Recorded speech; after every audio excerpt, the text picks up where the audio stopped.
Mukim Kapar merupakan pecahan kawasan pentadbiran bagi negeri Selangor. Ia merupakan satu dari mukim yang terletak di dalam pentadbiran daerah Kelang. Terdapat 8 buah perkampungan di bawah Mukim Kapar, antaranya Kampung Sungai Serdang, Kampung Jalan Kenangan, Kampung Tok Muda, Kampung Perepat, Kampung Sementa, Kampung Batu Sembilan, Kampung Bukit Kerayung dan Kampung Bukit Kapar. Ciri-ciri fizikal Mukim Kapar. Pertama, dari segi bentuk muka bumi, iaitu tanah pamar. Terdiri daripada lembangan sungai, delta dan dataran pantai. Lembangan sungai ialah kawasan yang disaliri oleh sebatang sungai dan cawangan-cawangannya. Dataran ialah kawasan rendah yang lebih luas, rata dan kurang daripada 15 meter. Umumnya, dataran adalah sempit kerana banjaran gunung menganjur berhampiran pantai. Ia ditimpuni tanah aluvium yang subur sesuai untuk kegiatan pertanian seperti dataran Kelantan dan delta Rajang. Kedua, cuaca. Cuaca di Mukim Kapar mempunyai suhu yang hampir seragam dengan iklim Malaysia. Kelembapan yang tinggi dan taburan hujan yang banyak serta angin pada amnya lemah dan jarang sekali mempunyai keadaan langit yang tidak berawan. Ketiga, sumber semula jadi. Di Mukim Kapar terdapat 3 jenis sumber semula jadi. Pertama, sumber laut, sumber hutan dan sumber mineral.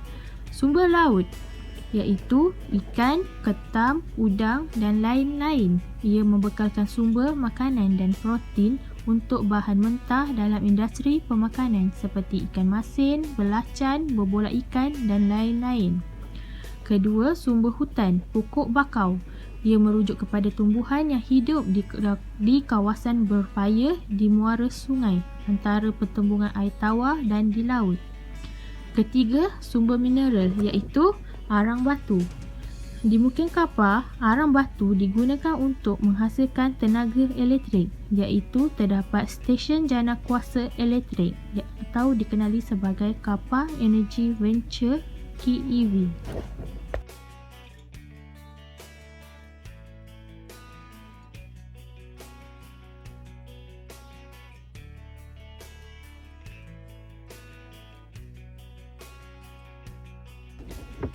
Latar belakang sosial penduduk Mukim Kapar.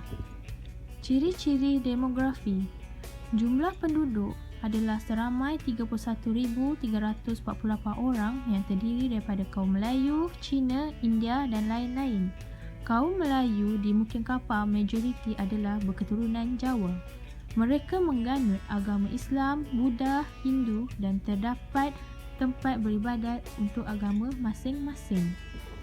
Bahasa utama perantara yang digunakan adalah bahasa Melayu. Namun, penggunaan bahasa ibunda mengikut kaum masing-masing juga turut digunakan. Kegiatan ekonomi masyarakat setempat bagi Mukim Kapar lebih tertumpu kepada sektor perindustrian, perladangan, perikanan dan pertanian.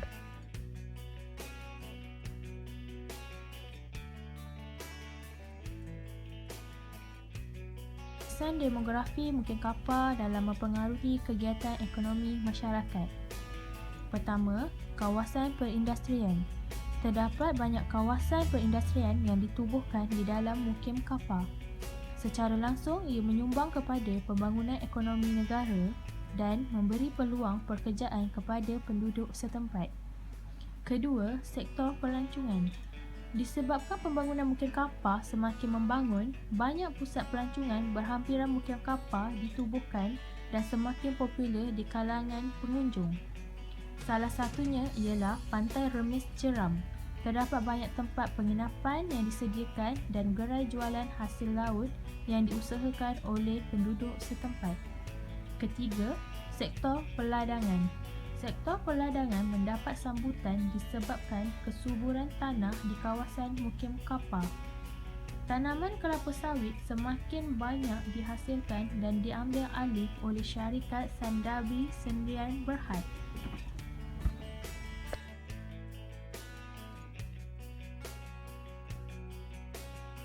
Pada kesimpulannya, walaupun berbeza kaum dan budaya, Ia dapat dibuktikan bahawa penduduk di Mukim Kapar berjaya mewujudkan pelbagai sektor dalam memajukan ekonomi bersama.